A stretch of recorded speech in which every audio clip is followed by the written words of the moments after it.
Salve, salve, galera, primeirão. O papai chegou! Professor Alex, Geografia. Vamos retornar para a nossa apostila volume 3, gravando hoje a nossa aula 13, correto? Unidade 7, continuar os nossos trabalhos sobre dinâmica da atmosfera. Nós iniciamos os trabalhos na aula 12, na última aula, na penúltima, aliás, que a última foi o aulão de revisão para P1 desse segundo trimestre, onde falamos em linhas gerais as características da atmosfera, da sua composição, das suas funções e principalmente das suas camadas. Hoje damos sequência. Bora, vamos nessa?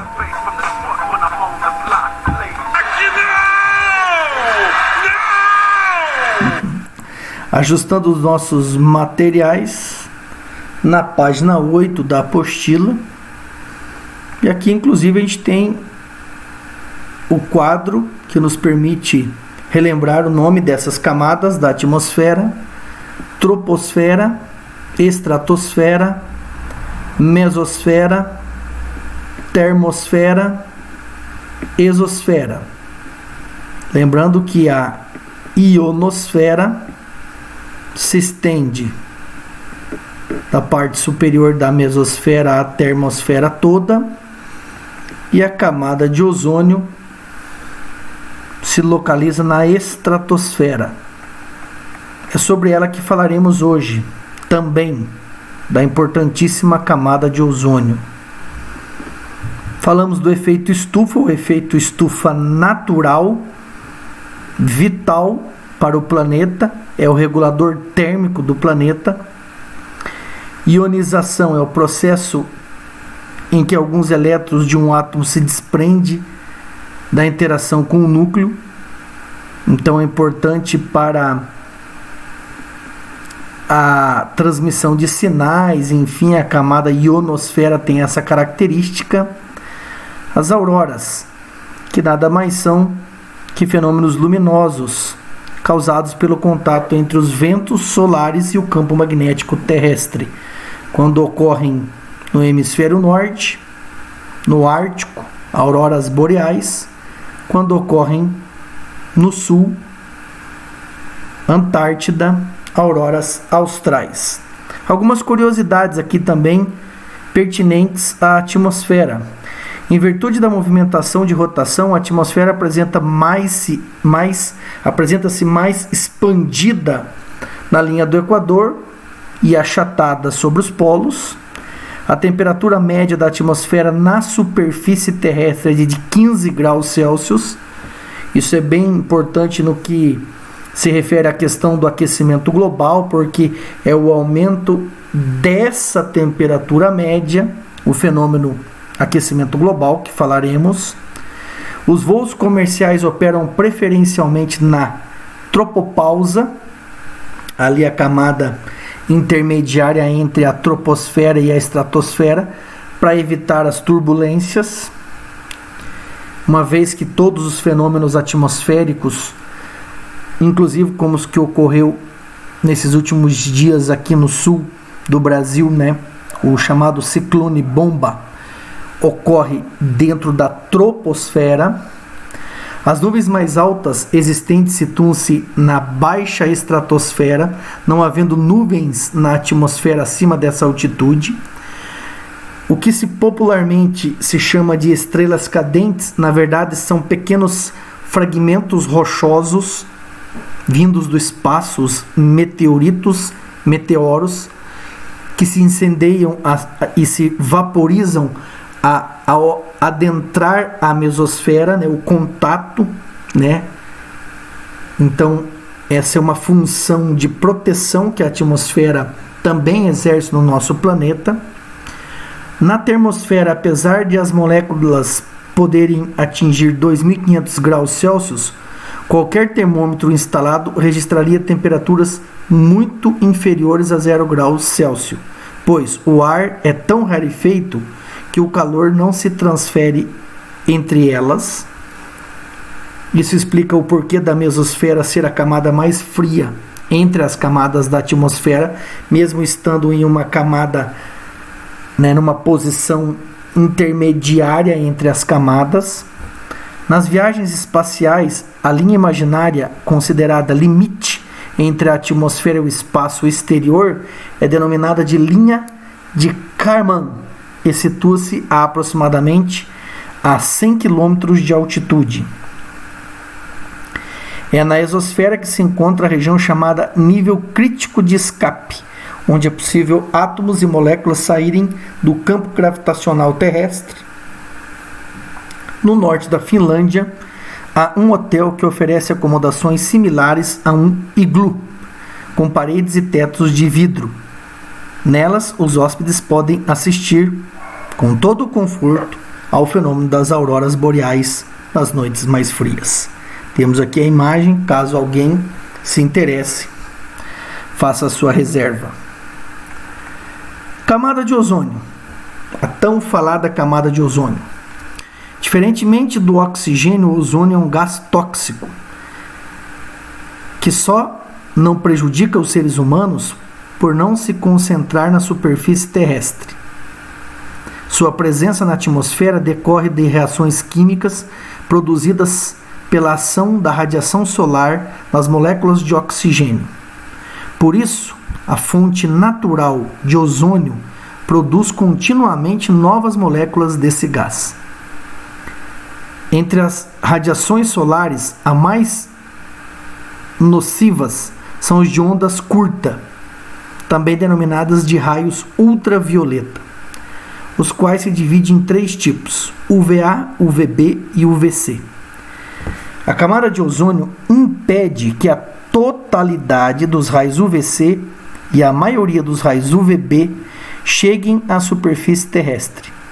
No entanto, boa parte da radiação UVA, assim como uma pequena parcela dos raios UVB, a atinge. Exposições prolongadas a esse tipo de radiação podem causar diversos problemas a muitos seres vivos e afetar as cadeias alimentares. Existem vários estudos sendo conduzidos, por exemplo, sobre os efeitos de uma maior exposição pode trazer ao plâncton marinho, essencial para a fotossíntese.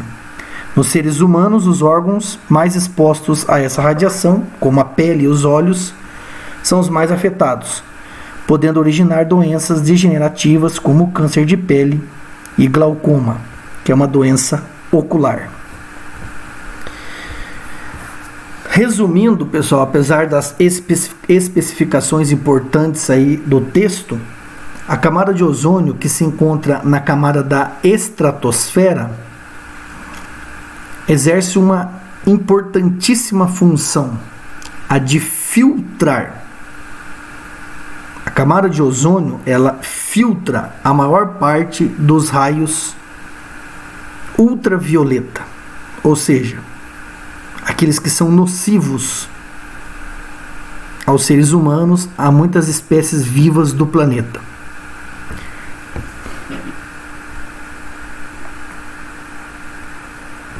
Porém, essa camada já esteve sob forte ameaça, uma vez que gases artificiais, substâncias químicas sintéticas liberadas na atmosfera e em contato com o ozônio, o O3, quebra essa estrutura química molecular, provocando a destruição do ozônio. E assim sendo, destruindo o filtro natural que a atmosfera exerce no nosso planeta. A partir de descobertas desse problema, que a gente vai ver na página seguinte, medidas foram tomadas no sentido de minimizar os impactos na camada de ozônio. E um momento crucial foi o Protocolo de Montreal, no Canadá. Vejamos, para combater o problema da degradação da camada de ozônio Em 1985, um grupo de nações formou a Convenção de Viena para a proteção da camada de ozônio. Os estudos e os debates realizados pela comissão foram decisivos para que, 2 anos depois, em 1987, fosse firmado no Canadá o Protocolo de Montreal, conjunto de tratados ratificados por mais de 150 países.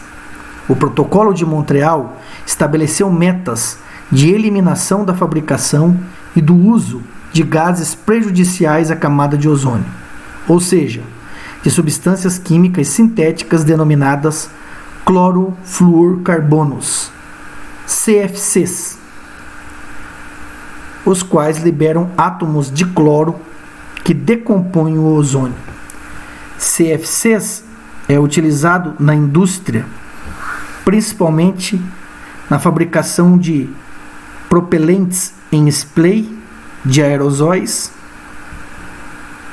e em sistemas de refrigeração, como geladeiras e ares condicionados de domicílios e veículos, por exemplo. Sendo considerado o protocolo um dos tratados internacionais mais bem-sucedidos atualmente, os prazos determinados variaram conforme o produto e o país.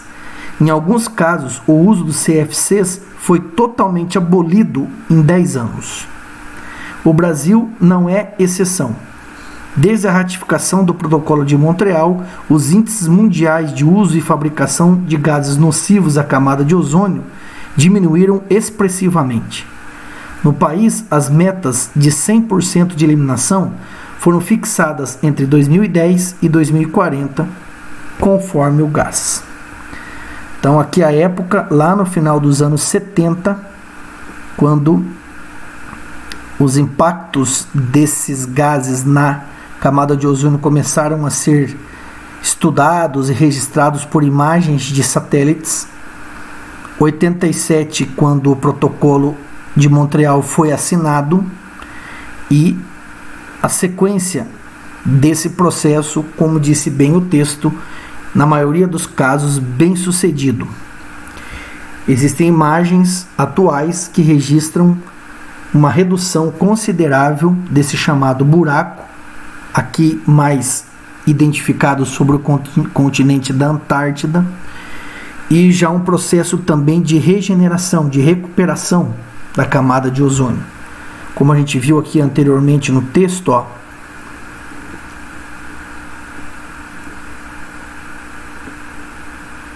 sua presença na atmosfera decorre de reações químicas produzidas pela ação da radiação solar nas moléculas de oxigênio.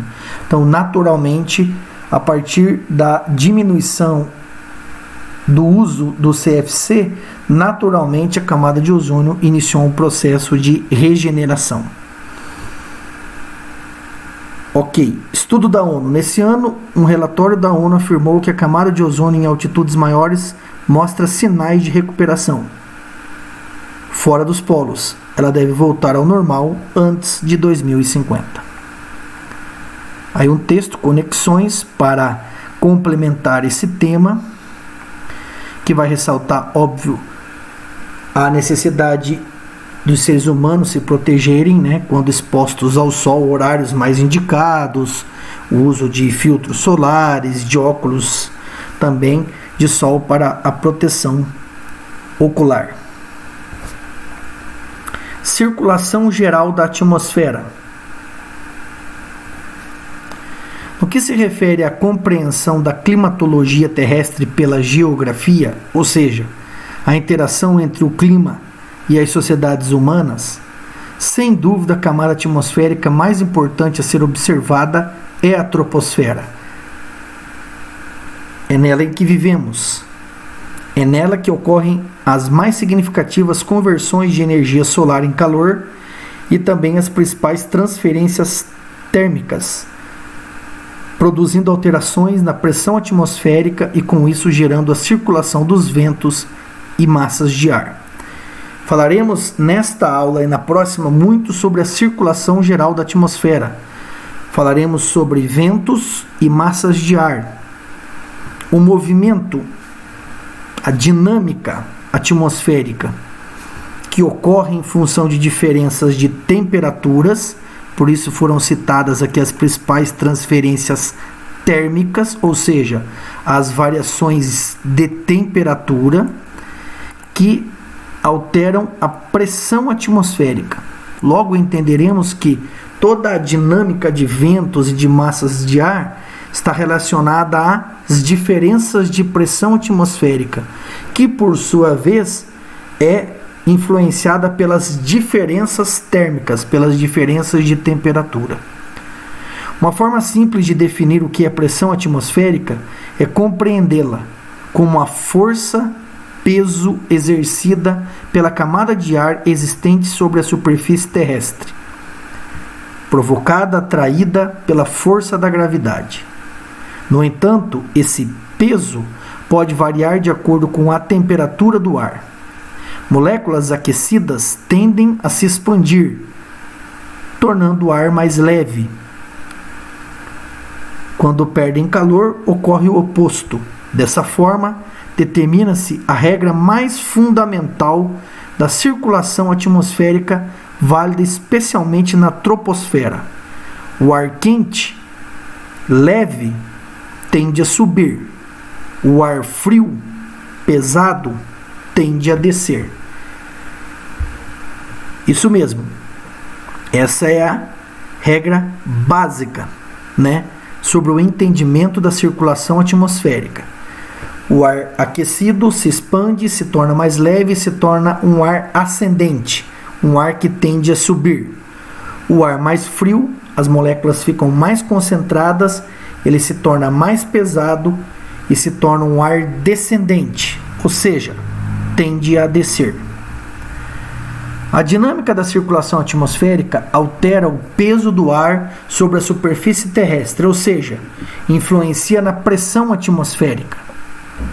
Se o ar está quente e com tendência ascendente, convecção atmosférica, a pressão na superfície diminui.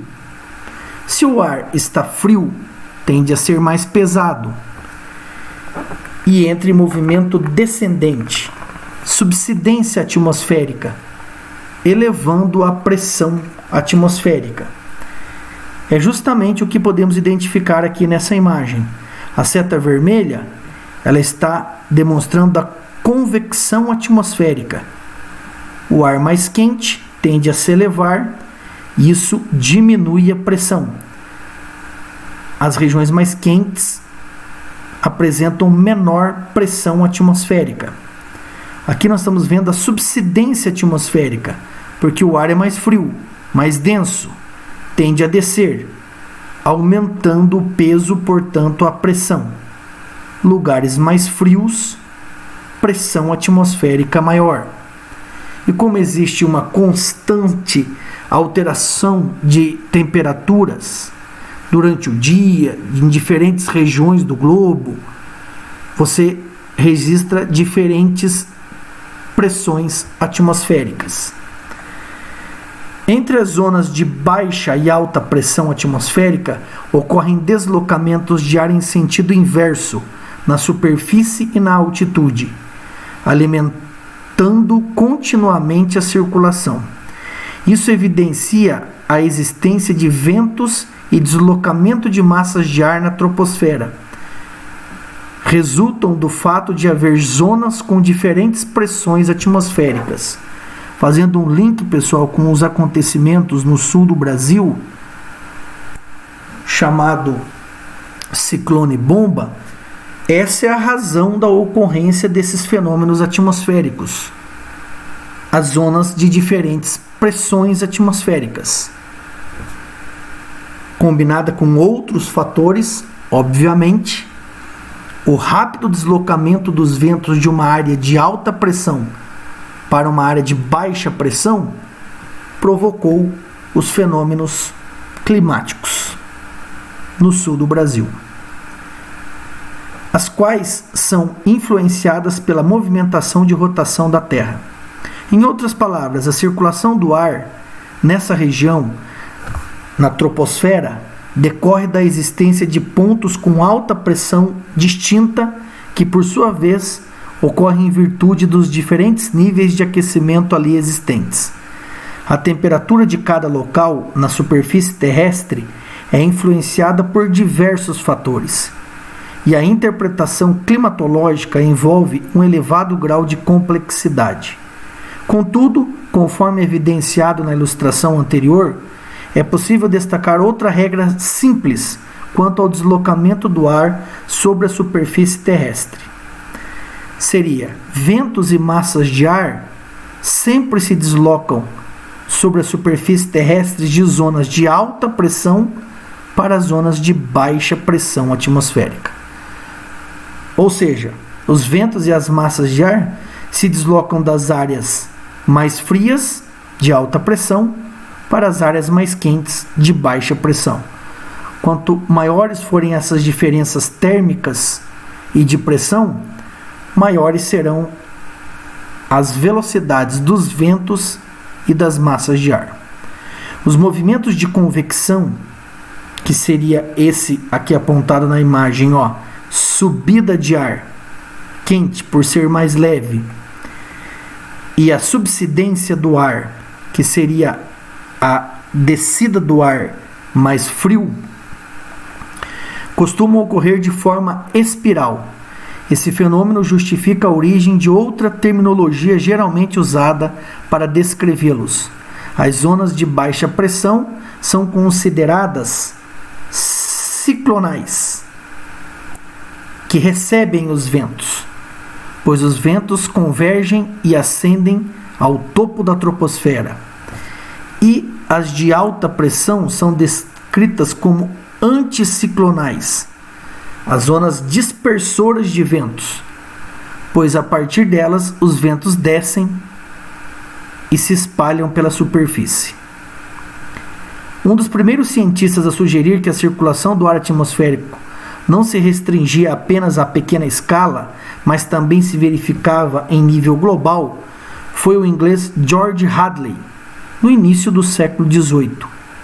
Ele buscava compreender as razões da existência dos ventos alísios, que, vindo dos trópicos, de nordeste do hemisfério norte e sudeste do hemisfério sul, se encontravam nas proximidades do Equador, onde cessam de soprar e ocasionam fortes chuvas sobre a zona de calmaria que se forma nessa faixa, também conhecida como ZCI, Zona de Convergência Intertropical.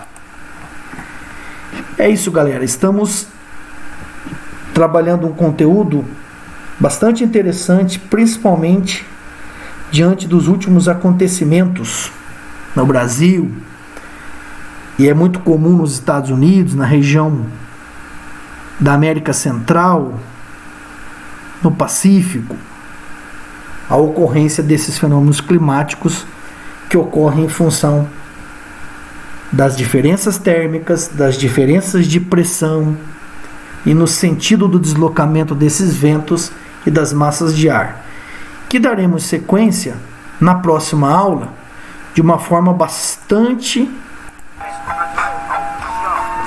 intensa, explicativa, conhecer os ventos constantes ou planetários, quais são, em que direções se deslocam, os ventos periódicos, as células de circulação atmosférica, inclusive uma que foi batizada com esse grande estudioso aí, George Hadley, é a célula de Hadley. Estaremos falando sobre ela na nossa próxima aula. Por hora fica a dica de sempre: dedicação às atividades da apostila e do CA, aprofundamento, busca de referências de outras leituras sobre o tema, para contribuir com a gente nas nossas aulas ao vivo e também melhorar o rendimento de vocês, ok? Vou deixar aquele recadinho de sempre. Bicho no seu coração. Fui!